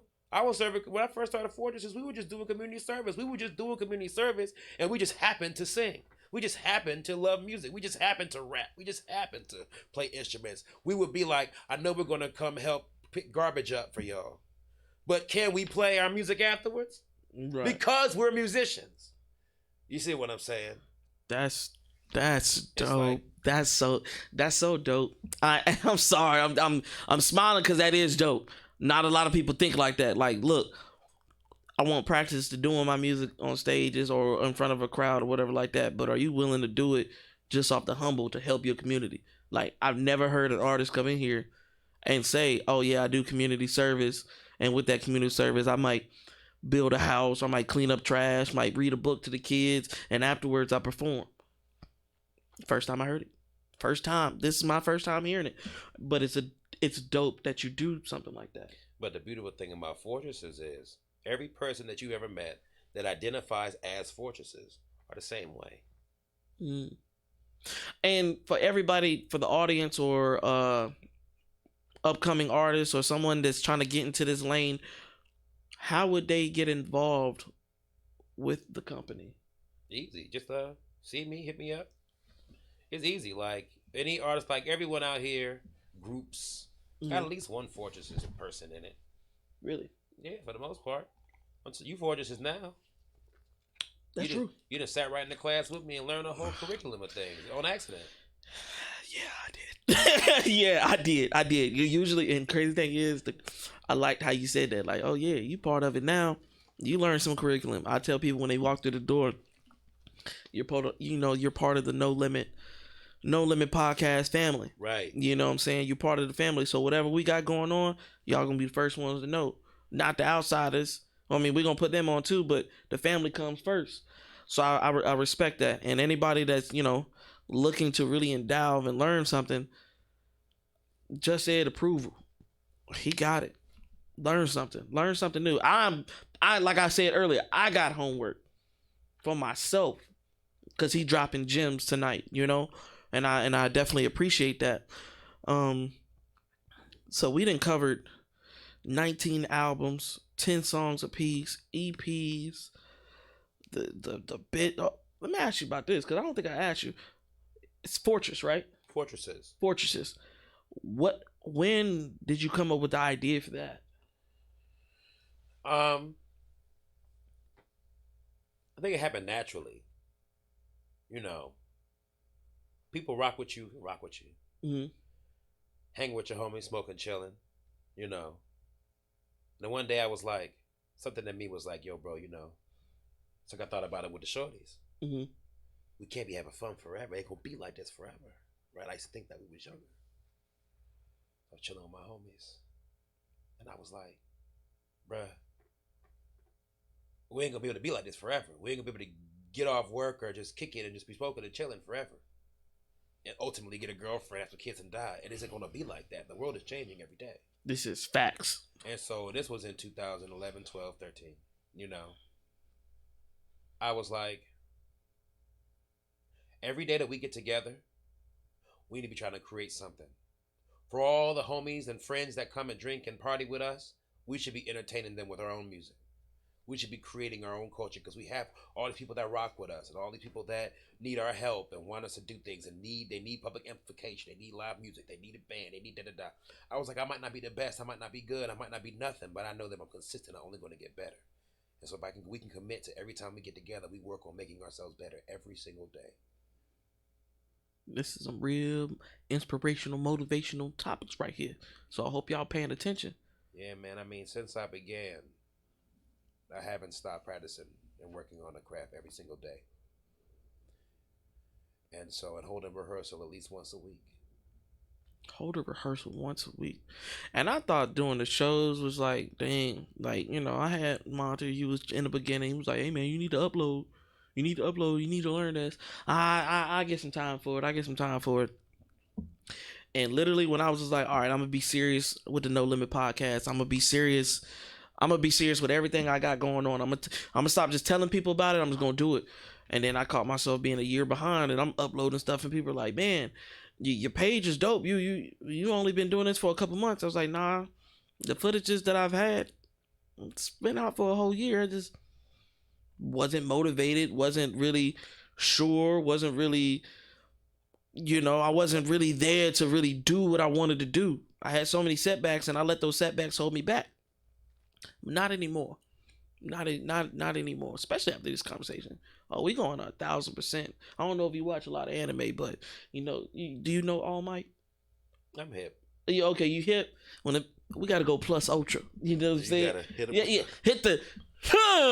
He be smiling. You know what time it is. Plus ultra. Yes, sir. Yes, sir. If y'all haven't noticed, we have a lot of paintings, a lot of drawings up on the wall and stuff like that. We're just not musically cultured. We are manga, shonen jump, animation cultured as well. I made a comic my dad going self last year called Heaven on Earth. You made a comic last year? Yeah, man. I did the first whole issue. You know, someone was mad at me. I got a text when I was in the interview. She was mad at me. Someone had hit me up when I was doing a lot of traveling, and I didn't get a chance to respond, asking me when I was going to make the next issue. And I didn't have a good answer for her, so I didn't respond right away. But now she asked me if I'm mad at her. And I'm like, no, I feel bad. So now, you know, I apologize to all the people that are waiting for the second issue of Heaven on Earth. But I'm actually, I don't want to be in that category with them. So I guess I'm going to wait until the second issue comes. Because if I read something good, it's like crack. Like I don't know how many anime watchers are on here or gonna see this, but how many times that we waited for Shonen Jump to release a new issue and we gotta wait a week and then they be like, oh, it's a bye week. I'll put you on right now. You can see from where you're standing. Oh, okay then. Oh, it really go crazy. The art on there is crazy. I'm sorry, ladies and gentlemen. Let me do my thing. Back and forth, yeah. It's on Webtoon too. You got it on Webtoons too? Yeah. Oh, hey, I see. Hey, look, you got the whole, bro. Episode 1, Heaven on Earth. Story, art, lettering, Zachary L. Hines II. That's so fire, bro. That's so fucking fire. Cause we gotta finish the interview. Yeah, send me the link so I can read it after the show. Yeah, cause that is fire, bro. That is fire. Next question, cause we talked about it before the show, about what's next and what you got going on. So album wise, are we? You got something under wraps? You got shows coming up? Like what's going on? So the people know where to find you or see you. This morning I woke up. I put out an EP called Attrition, and you can find it online. It's going to be great. It's solo piano, and I just felt like I had to express myself. I had some projects. I had some songs that I needed to. You just got to give them something sometimes. I was feeling like I had to say something. Okay. So then I went on ahead. Okay. And that was that. So I put out the album this morning. Just like that. I mean, yeah, why not? You know, I figured it'd be cool to come in here and be like, yeah, you know, I put out an EP this morning just cause. You know how wild? No, see, because you know how wild that sounds. Oh yeah, I just put out an EP just because it was the right time, like it was the right moment. Yeah, I felt it. So it was like, I was outside the Chrysler Museum, right? And Kello was out there, and he was like, "Yo, bro, it's a full moon." And him, the poet, he said it too. A couple people, they were both like, "It's a full moon, bro." And I'm like, you know, I usually put out a record on the full moon. I usually put out the EP or something. I don't know how that happens. Mm-hmm. I said, you know what? I'll do just that. Hey yo, that's some superhero shit. You know what? I'm going to do this right now. Like, yo, he just came up with it and was just like, all right, fuck it, I'm gonna do it. The pieces were there. The pieces were there, and you have 24 hours in a day. You just made it happen. It had to. Like, you ever like tell somebody something, and so they believe you, and then it didn't happen, so they no longer believe you. Yes. You ever want the opposite to happen? What happens when you tell someone you're gonna do something right, and then they come see you and you did it? What happens inside them, right? Yeah. I better get wet, right? I wouldn't even say just for them. It makes me feel better. Like they'd be like, "Yo, bro," or you know, just a simple praise from it, like, "Yo, bro, you just said you was gonna do it and you did it." But I've also had that opposite feeling when somebody was like, "Hey, bro, I thought you were gonna do da da da da da da da." And literally, I told you and Corey J, I said y'all the same thing because sometimes I pack my schedule so high just because I'm in the heat of the moment and I'm responding to everybody that I don't put in that realization of, bro, you got a lot of stuff to get done. And you keep packing and people expect you to get it done because they think they're the only one you're dealing with, or you're the only one trying to accomplish what they're trying to do. I'm learning, ladies and gentlemen, and I want to say that personally, I am learning to just say, hey, give me some time, let me figure it out, and I'll get back to you. But people have to realize that dealing with me, I have a lot of things going on at once, not just with the No Limit podcast, but like I said, this isn't my only podcast I do. You know, I might do 2-3 shows with just the No Limit podcast and then go to the HL podcast. Then I work 2 jobs. Then I got kids. Then I got this, that, and the third. So sometimes I put myself in a predicament where I'm going to fail. I don't want to fail because I have that notion of I'm going to succeed. But when you stack up your time and you don't really think about it, it's a setup. You set yourself up. You know? But I mean, it feels good when you get some of it. Yeah. It's just a goal setting, you know. It's like I wanted to be, like I said, you look at things in the world and you get real like, dang, I wish this, I wish that. But if you did something, you don't got to feel that. Yeah.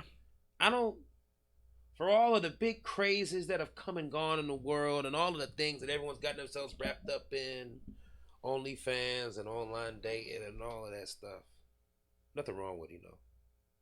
Ain't nothing wrong. I'm not to cut you off again. Ain't nothing wrong with none of that. No, I keep leaking it. But anyway, like I was saying. No, Jesus. Jesus. But bless it. It's good that those things exist to require the instant gratification people are looking for. But for every day that I'm able to persevere on a vision, imagine something and try to accomplish it, it gets better. Mm-hmm. The only reason I was able to spin around and do it with the quickness was from years and years and years of practice. Like I told you, when I first started, I needed to do it for an emotional reason. Mm-hmm. And each time I did it, I got better at publishing. I joined ASCAP. I started being able to score film. I started being able to score a video game. I started expanding, working with different artists and catering the sound of different people. And then now it's just like accepting that you wanted to do something. Right. And I say that in this microwave fast culture with all these instant things you can do, it's like you could do whatever you want. Mm-hmm. And you can do whatever you want. You can get whatever result you want. But why don't you try those type things? Right. Try those type things. I can't speak. Everyone has different strengths. I don't really have any judgment for anybody. I can just speak from experience of saying that, this morning I woke up and I needed to express myself. It had to be said. And so I did that. And I respect it. You had a set goal and you made it happen. No excuses. What I do want to know, and I feel like the audience and the fans and the supporters will want to know, you've been saying a lot. You act and you're a musician. Like I said, you got fortresses and stuff like that. Can I ask you this though? When it comes to music, name 3 people that you want to work with. And hold on.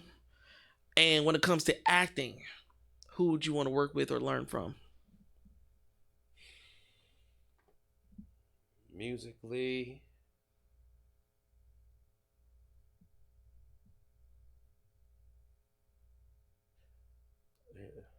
they're still alive. Does it matter? It does not. Well, I guess it does, but then it doesn't. Like, there's certain artists that I would want to work with or learn from that are passed away. So, I guess if I could meet some musicians, dang man, who would I want to play? I want to play with Pocket Queen. I want to play with what did she go by? Nisa, the bass player lady. Mm-hmm. There's so many talented people in the world now.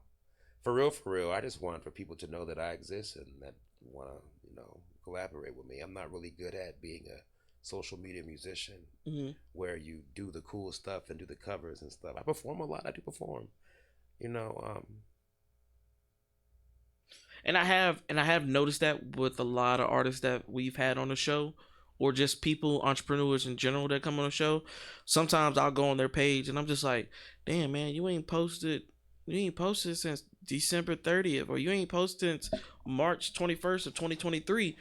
And sometimes I look at it like, oh damn, but then I'm like, Ed, you got to sit back and look like, yo, you're doing this to let people know what you're doing and get them on the show so you can spread the knowledge.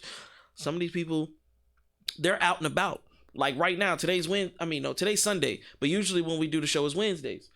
It's hard to get artists on the show on Wednesdays because where they at? They at Bucos. They're at Bucos. They trying to get that stage presence right. They trying to get their songs right. They trying to get their crowd, the supporters, the fans, and stuff like that. They're trying to get that. So it's kind of hard getting people like that on the show on Wednesdays because they're like, hey bro, I'm doing this. And then I sit back and I wonder and I'm just like, okay, now I see why you don't post every day. Now I see why you might not be online all day, because you're out and about. You're doing stuff that I used to do, like me and D-Lo used to do in the beginning. Like we went to the Puffin Mics, we went to Bucos, we went to I know D'Angelo, I think he went to all 3 something in the waters. Or all 2 or something, whatever like that. Like, I'll go if you're paying, I'm staying. I like a gig. You pay me and I'm down. I think if I could play with anybody, I want to meet like Mad Lib. Like if I could be signed to any record label, it would be Stone's Throw. I wanna make music like that with like Flying Lotus and Doom and all that. Even the way I spit, I know my lane. And it's just. I think that's my issue. I think a lot of other VA artists can probably relate. I know my lane. I know what kind of music I make. I know the kind of sound that I make and stuff like that. But I also know that we're in an area where everyone's not hip to game. So I can make a bunch of soundtrack music, video game music, all kinds of cool different genres and stuff like that. But if all you want to hear is some grungy gangster rap or some gospel music or some R&B, or some covers, then I can't do nothing for you. A lot of these artists that are in these more metropolitan areas that are getting their stuff off, a lot of times they're in environments catered to and cultivated by people who care about that kind of music. There's money and subsidy going into that kind of music. Because if I'm having to continuously come out of my pocket to keep my business alive, because if I'm the sole person that cares about this kind of music being alive, live music, because all these other artists will talk about how they want a band, but they'll never pay for it, ever. I think we've had an artist that said that. I won't, because I don't want to butcher it and I don't want to put, like I said, I deal with a lot of people. But we've had an artist on the show that said they wanted to have a live band. So, Talking about Aurelius. He mentioned me. He been to the crib. He working on it. So, what would be... Because I know the equipment and moving it around and setting that up and it could be expensive. I don't know. I've never performed with a live band. Own equipment. If you want to do music, business with a music person, bro. Just have a budget. It don't matter how much. Right. Have you ever wanted to make music and you have a budget? Did you know music was live and didn't have a budget? Yeah. Then you have a budget. It's like, oh, I want to make music live. Okay, well, how much you got on it? And you tell me how much you got on. I said, get it to me right now. And if you can do that, then you did all right. You made friends with the person that can help you make your music. Yeah, because I used to tell people all the time, like, oh, they want to do live bands. I would tell them to go to, I don't know if you heard about it, but the train station in Newport News. You talking about me? Huh? You talking about me? I'm the band that had Cypher Tuesday over there between the years of 2016 and 2020. Bro, I'm sorry. I'm trying to keep my mouth closed. I was that band. That's Fortresses. Are you fucking serious? No, it's just that people tell their own stories. This is gonna be crazy when I tell you. Do you know how many times I've been in the train station, sat at them long tables and stuff like that? You seen the big band? Yes. With the horns? Yes. Yeah, that was me. Are you serious? Yeah, you know how the song go. So we probably already met years ago. Didn't even realize it. I told you that when I saw you. You know the song, All My Friends. Yes. Yes. I wrote that. Oh my gosh. Just Ed is having a revelation again. Dreaming out of money. Yo, that's crazy. That is. Know my friends got the vibe. Yes, let's go. It's alright. And we're gonna have a good time. Yes. Yeah, that's my song, man. Bro, do you know how many artists I have before I even started the No Limit podcast or just podcasts in general? When I was just like one of those, I can help you. Just let me take you to different places. I've had Nick Jr. on the beat. I've had what's his name? Ty Movement. I've had Wolf. I've had Tsunami. I've had what was the other one? What was the other name? I'm sorry because he's in Cali right now. But we used to take him all over there all the time, bro. That is fucking crazy. That is crazy. I even run my BM there. And the reason why she stopped going is because she got real, like she got stupid high off the edibles. And she was like, they're watching me. I was like, them motherfuckers ain't watching you. They playing, they focusing on their music. She was like, no, they're looking. I said, that's because we close. Because we would sit right up close to the band because I just wanted to, bro, that is, this episode is for the books. You don't remember this symbol right here? You don't remember this, you know? That is so wild, bro. Bro, that is so wild. Oh my gosh, my mind is exploding right now. Like, just so you know, the legend still lives. To keep it simple, and for those who are like him. Yeah. I'm right here, bro. Cause my mouth is wide open because I'm just like, yo, I don't think you know how many times I've been in there. I mean, I'm sure there's something like that going on these days, right? Right? Besides Fortresses shows? It's gotta be, right? Uncle speak. Okay, and the 757 no, and the 757 no. I'm honestly gonna say, and if I'm wrong, please put me on game. I would love to show support. There's one in Richmond. No, Lexington, Virginia. I think they do something like that with a live band. I've talked to him a couple times, and we'll talk about the show because I don't want to butcher their names. But there's one like that, and then Roanoke, Virginia, they have Soul Serenity. Huh.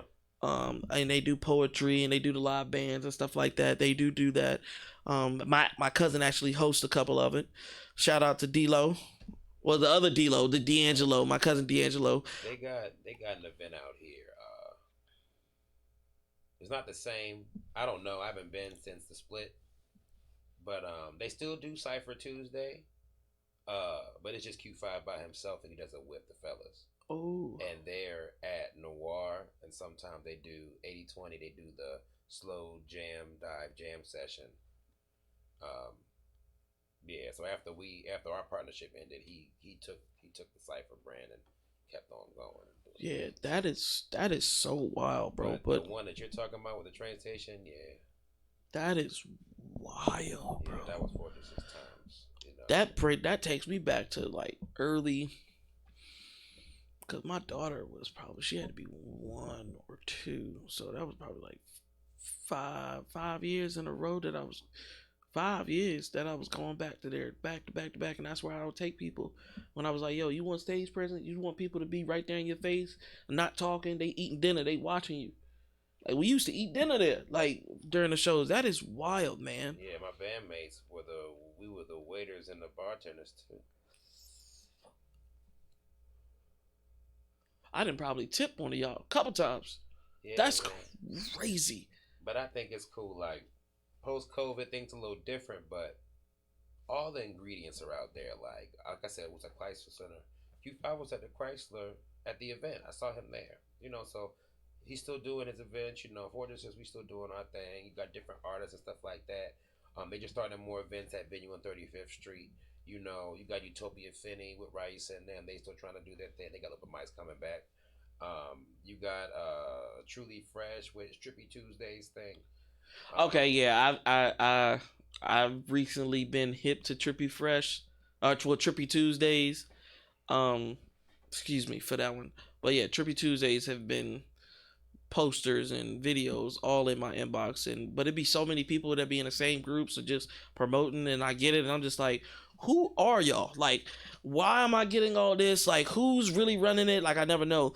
I know Good Society, they used to have a live band. I've been to a couple of their events. But yeah, bro, like, okay, so let me ask you this though. Okay. And kind of revert back to where we were in the beginning of the interview. What would you do different? Like, if you had all the resources and things like that, what would you do for the 757 that could be different? Oh man, you just gotta pay people. So you think it's just a money issue? Yeah, that's it. So if the money was there, people would be willing to do it. I mean, like, say every artist that wanted a band had a band. Mm-hmm. Pay us though. Like, I could change the movement myself right now if I just didn't charge people. Mm. But my brothers wouldn't play with me. We ain't gonna play. We ain't gonna get paid. Like, if I just didn't take money and gave my expertise for free, all these little artists would have their shit. But if I just gave away all my beats for free, then I would defeat it. You know, my humanity, my need to survive on this earth is the number one obstacle keeping God from blessing his people. The fact that I got my humanity. Like, our humanity is the number one obstacle to God's will being done. Because we got to survive. Oh, I care that someone stole my shit. Or I care that this happened. Oh, now my ego and da-da-da-da-da. But all this ego stuff is in the way of whatever that one person just wanted a piano lick. Or that one person just needed my speakers. Someone hit me up on my way leaving out of here because they needed a keyboard because their girlfriend wanted to play at some event. And I'm like, sorry, I'm in Portsmouth. Yeah. You know what I mean? And so it's just like, people just really got to unify. All it takes is unification, man. And people are willing to have acceptance of who they unify with. Like, I think a lot of people aren't willing to have acceptance of who they with. They're Right. with a bunch of people. They in a room. They in denial. Someone pull them to the side. Nah, I'm not really rocking with them. That's not really my people. Whatever. I'm just kind of here because I'm here. I'm like, you got some cognitive dissonance. You just here because you're here. Like, think about how many toxic relationships people just with they good enough. Good enough. Just settling. Well, you could think about your dreams of going to California your entire life. But every day that we spend with each other, we're still together. I will co-sign on what you're saying, especially the first part, because the first podcast I did, we got the subscribers and stuff like that, and we started giving money out, and that's what broke us apart. The first crypto house, it was the money aspect. It was like, y'all, we giving money, but we ain't getting really any money yet, and people gave up on the situation. With No Limit in the beginning, it was choppy in the first 2 seasons. Well, one, because we switched locations, and that took a little. All this, we had to paint walls and get equipment and everything. Every season has changed. You know what I'm saying? Every season has changed for the better. But in the beginning, I don't know how many people told me, "Well, you stupid as hell. Boy, you goofy as hell. Why the hell would you do this shit for free?" And it's because I just had a passion for it. I love hearing new music. I got tired of hearing mainstream. I wanted to see what artists had to offer in my area. I wanted to know the entrepreneurs in my area. I wanted to put them on. So in the beginning, I was like, yeah, I'll do it free. I didn't care. But as we move forward, it was hard to set up an interview or set up something like this for the people. And then next thing you know, at the last minute, hey, I'm gonna have to reschedule. Hey man, my car messed up. Hey man, my this, that, and the third. So I was just like, all right, cool. Season 3, we got to switch up the notion of even a small deposit. Because if money involved, like you said, they're going to do it because they want to get their money's worth. A lot of people were just like, man, you shouldn't tell why you did it. And I was like, no, I wanted people to understand why I went from free to charging is because the lock-in fee is so that you show up. Yeah, you're serious. Like, you're serious about this because we charging something low. If you're really serious about your craft and you go out and do that shit to these radio stations where you're paying thousands of dollars. Oh, you missed your session? Oh shit. You missed it there. You missed it. You're done for. You're finito. And your reputation is gone too. I have a mentor. Well, I had a mentor in Memphis. And he does I wouldn't even say he does interviews. He gives them like 5, maybe 8 minutes of their song and they rapping. And he broke it down to me, and he my mentor, and he still charged me. You know what I'm saying? Just for the consultation of just like let's talk. If you really want to talk, I got money to make. So what's up? And he broke it down. He was just like, man, yeah, you bogus as hell. Like you giving out 2-hour interviews for the freeskies, or you charging a little bit of bread. He's like, for 5-10 minutes, I'm charging thousands, 3,000, 8,000, and they gonna pay it. They gonna pay it because they know what comes with it after the end. But I'm just like, yo, it is a different feeling to do something like this and start to get paid for it a little bit. But even what you said, you can make a bigger difference if people were paid. And and it's like I think people don't, and I think a lot of people don't understand the context of our existence here in this area. Mm-hmm. And so they don't really know, like, some people, this art is just their nightlife. So they don't even know what's happening, And a lot of folks are capping, man. A lot of folks, it's just a hobby, and they acting like it's their life, but they're not really doing that shit. Like, I do this shit for a living. Right. And you can call me a fool for doing that. But the attention and the effort that I give to this work is the effort that these artists that work with me appreciate. Oh, I know completely because me and D-Lo have talked about getting sponsorships, working with people that are actually going to pay us to do what we're doing. Not just artists, but big companies that like the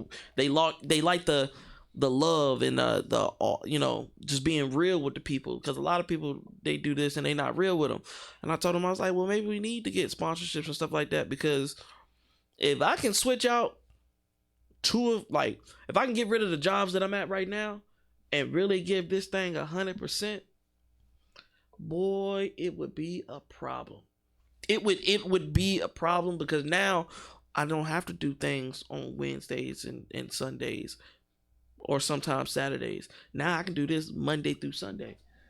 Now I could put all my focus on really promoting, really putting out clips, really putting out, because I still do the clips and I still do the full videos and stuff like that, but I can only give but so much time. Like some people be like, yo, bro, you released a clip at 6 a.m., then you released another one at 11:11, then you released another one at damn near 1 o'clock in the morning. It's because I'm in between jobs or I'm doing this, I'm dealing with the family, but I still got to get the work done, you know? So if I had the resources to just be like, boom, cut these two out and really focus on the No Limit podcast, oh shit.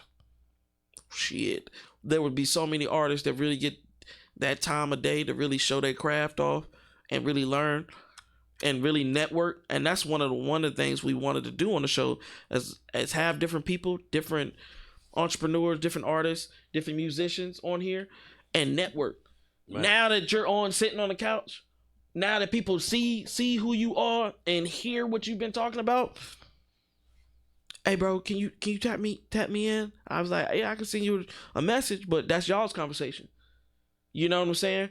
Or hey yo, I'm looking for a new piano or whatever like that. Like I told you, right across the hall, we have a whole studio which is way more decked out with a live band area and stuff like that. Shout out to Audible Heat. They do stuff like that. But that's networking, you know? But but I get what you're saying, bro. If you get paid for it and this is your life, if this is really your life you're trying to live, yeah, man. Humanity could block a lot of things, you know, from really, really changing. We're about to get into the next song. You want to talk about it first, or you want to let the listeners hear it? Okay, so this one's been doing its rounds on Hot 91 lately. You said, "Oh, don't say it like you know, using that subtle Batman voice." It's been doing, you know, some numbers on Hot 91. Come on, talk about it. Yeah, shout out to In Your City, hosted by Ciroc Fox, R, Smooth Club Media, Ayrton Gavin, you know, Big T and the fam, you know, over there at the station. The song's called When Will They Learn? It's one of the singles off of the album Syzygy that I released in the last year. And you can find out about it on the website www.fortresses.org. Actually, today, it actually played on the radio again today at noon. Today's Sunday, so it played today. And it's just a song like earlier last year, we had all did the film festival as the band. And because I wanted to get everyone in the ensemble into the mentality of the fact that we need to be making movies. Mm-hmm. We need to be raising the level of entertainment of our content. And so we did that, and it was fun. It had its levels of success that it had. But what ended up happening was I was like, all right, you guys, we got to do it again. We got to keep making stuff. Like, we got to keep this consistency up. So one day I said, everybody, listen, come through. We're going to try to make something. Try to make a skit or something. So I was like, we'll try to make a skit. But I realized when I sat back and prayed on it, and I meditated about it, and I was like, you know, one thing that we all have that most people making movies don't have is we can rap. We can write. We can make music. We're cool. People know who we are. We got a following. Let's write it. So I was like, I sat down, I made a beat. And I was like, all right, you guys, get your pens out. Let's write this. So everybody pulled out their pens, wrote it out. And I was like, cool, I like that. So we put everybody on the beat. And I was like, all right. We went outside. I pulled out the phone, the camera, and stuff like that. And we shot it. And just like that? Yeah, we shot the cypher just like that because it had to be done, like I told you earlier today. You know, and it was just whatever. But on Instagram, people was excited. Oh my God, Fortress' cypher, everyone's rapping, da-da-da. I'm like, that's cool. So I let it be what it was.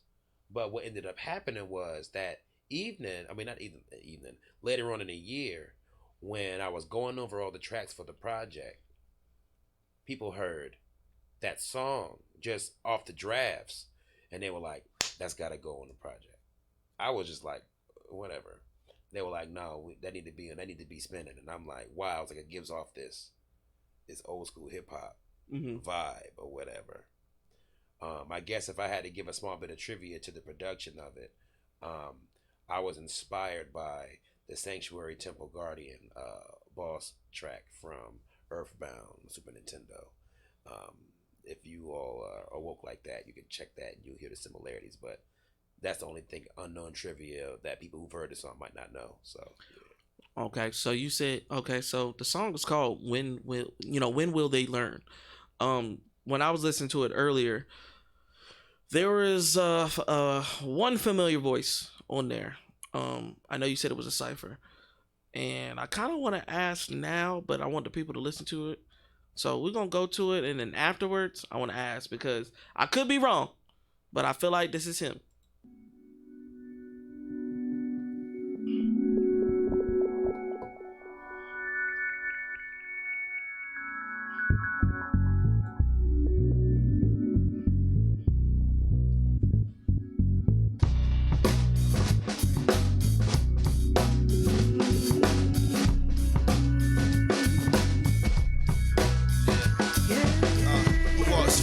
Thailand, spice intent, but your words bland. For the fortresses I merge in, my socks tan nude on my brown skin, just to show off camo movements. All ethnicities just serve me up as long as they leave bourbon. Give me something dangerous I can serve with. Pull off something magical for service. Big enough place to raise the curtains. Biggest impact that meets the world's end.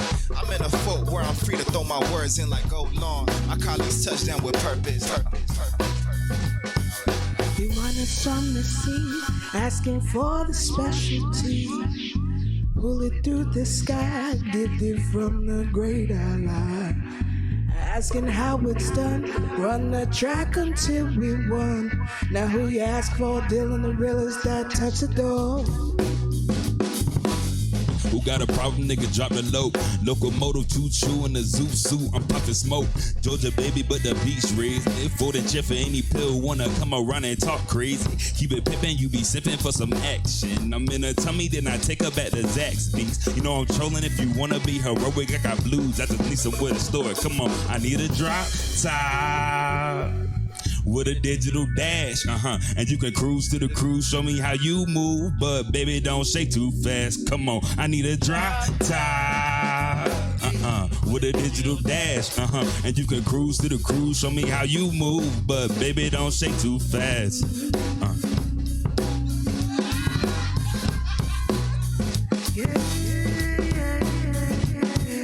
Rolling down the street with my fancy little groove, gotta move real smooth all the way down the avenue in the afternoon while I'm tuning my tunes like hey diddle diddle with the fiddle fork and spoon. Watch as the cow jumps over the moon, real cool. Spots the coons in the back of the truck, say what's up, and we're wrapping it up, packing heat psych.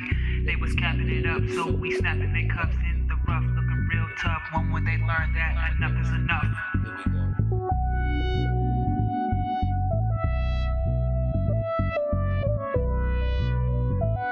When they learn, they learn, they learn, they learn, they learn.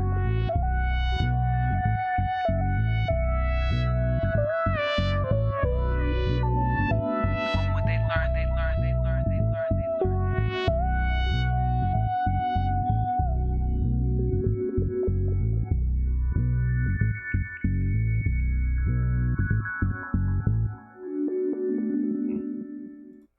Fire. Fire, fire, fire. So the voice that I heard on the beat, Right. tell me if I'm wrong. That was Khalif? It was Khalif. Okay. Hey, look, I heard it and I was just like, this motherfucker don't stop. He on everything that anybody has going on, shows love, shows support, and he's there. And when I heard it, I was just like, damn. But when we met at Buco's, y'all were tight anyway, so I figured, I was like, okay, yeah, he's part of the notion. He's part of the movement. Dope cypher. Is that something that y'all would do, like, because we got to wrap up the show in just a little bit, because we damn near at 2 hours, and I love it. And I want to hold a part 2 when D-Lo is here, because, like I said, I got homework to do, and I'm going to be more prepared for part 2. But I want to ask, would y'all do something like a cypher for My Block Live or something like that? Would, you know, Yeah, give me some MCs. I'll make a beat up. I'll do something. The reason why I said it is because we've had the owner of My Block Live on the couch, and we did an interview with him. We had Dame Stacks as well. I love Dame Stacks. That's the guy. Yeah. So we had some pioneers in this building. But I would love to see, and we even had I'm sorry not to mention y'all. We even had G.I. Wonder. I want to tap y'all into too, because they're real hip hop artists, really talking about the history and what's going on, and like it gives that feel of like it gives that 90s feel, but it has like a 20s in the future type yeah, shit. like a 20s twist. So bro, if I can get a group like y'all together and then do like My Block Live and y'all come one after another with a smooth ass beat, bro, that shit would be fire. Oh my gosh, I'm just imagining what it would look like. Crazy. You know what I'm saying? Because BET does their ciphers, right? And they do it with the freshman class and stuff like that. But if we did it by city or state by state ciphers, oh my gosh, could you imagine a scene for that? Picking like a historical landmark in Virginia and doing a cipher right there. Going ham on it. Boy, I think we should set that up, ladies and gentlemen. How y'all feel about that? You know what I'm saying? I think that's something in the works that I think if I could put everybody in the group chat and talk about it and see how they feel about it, that would be amazing. Amazing. But like I said, tonight's episode has been informative. It's been compelling. It's been so many big words that D-Lo usually uses. I'm a simplified dude. He uses the big words that people thinking. He does. He helps me with the big words and stuff like that. But this is only part one. And not a lot of artists come on here and I say, yo, it's gonna be a part two. But no, I definitely want a part two with some band members. Oh yeah. Definitely want a part two with some more knowledge, dropping some gems. But in the meantime, y'all just gonna have to deal with this. You heard what he said. He dropped the EP. He got albums on albums, 10 songs apiece. So while I'm doing my research, y'all should do y'all's research too, because Mr. Zachary Hines II is the truth. And it seems like he has a lot of purpose in this area, in this area, and with his life that can really change a lot. Tell him where to find you again. All social media platforms. Give him the link to the website for the business, for Fortresses, Most definitely. First off, thank you very much for providing this platform that we're able to have such a candid dialogue and really get down to it. It was very informative, enlightening, and edifying indeed. You can learn more about me at www.fortresses.org. Myself, as well as the rest of the Fortresses family. You can follow me personally at zhines2 on all forms of social media. You can follow the band at Fortresses Live. That's FORTRESSESLIVE on Instagram and other forms of social media. Yeah, man, not that hard. Just look me up. I'm not that hard to get a hold of. But I think for real, all of you all who are watching the show, who already know me, who knows that they need to tap in, it's your reminder. I went out of my way to make myself physically visible, and in real time, just so I can let y'all know that I ain't forgot that there's work that we have to do, Yes, sir. So wake up. Yes, sir. And let's get busy. The year just got started. And the way to bring in 2024, you heard what he said? The year just got started. We got more to do, more to accomplish, more to network.